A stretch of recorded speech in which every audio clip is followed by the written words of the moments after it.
Hello guys, তোমরা দেখছো সমুদ্র সৈকত, দীঘা সমুদ্র সৈকত। দেখো স্বল্প খরচে কার না ভালো লাগে দীঘা ভ্রমণ। তো অবিরাম বয়ে চলেছে সমুদ্রের তরঙ্গ বা ঢেউ।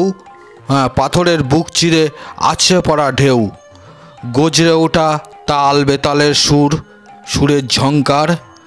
দেখো তোমাদের সকলে ভালো লাগবে। দেখো ট্রলার, দেখো মাছ ধরার নৌকা বা ট্রলার, ওই দেখো দেখতে পাচ্ছ। তোমাদের মাঝে সেই দৃশ্য তুলে ধরেছি। আশা করি তোমাদের সকলে ভালো লাগবে।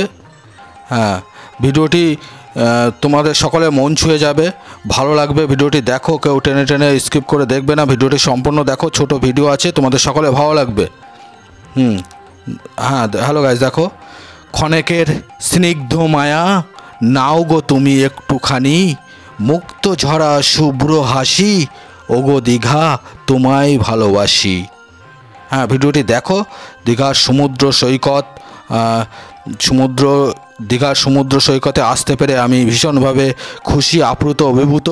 তো ভীষণ ভালো লাগছে, খুব আনন্দ করছি, হয়েছে। এ দেখো দীঘার সমুদ্র ঢেউ, দেখো তোমাদের সকলের মন ছুঁয়ে যাবে, ভালো লাগবে। এ দেখো পাথর, এগুলো সব পাথর। এ দেখো সব সমুদ্রের ঢেউ। হ্যাঁ, কেমন লাগছে? হ্যালো গাইস, ভিডিওটি কেমন লাগছে তাই বলো।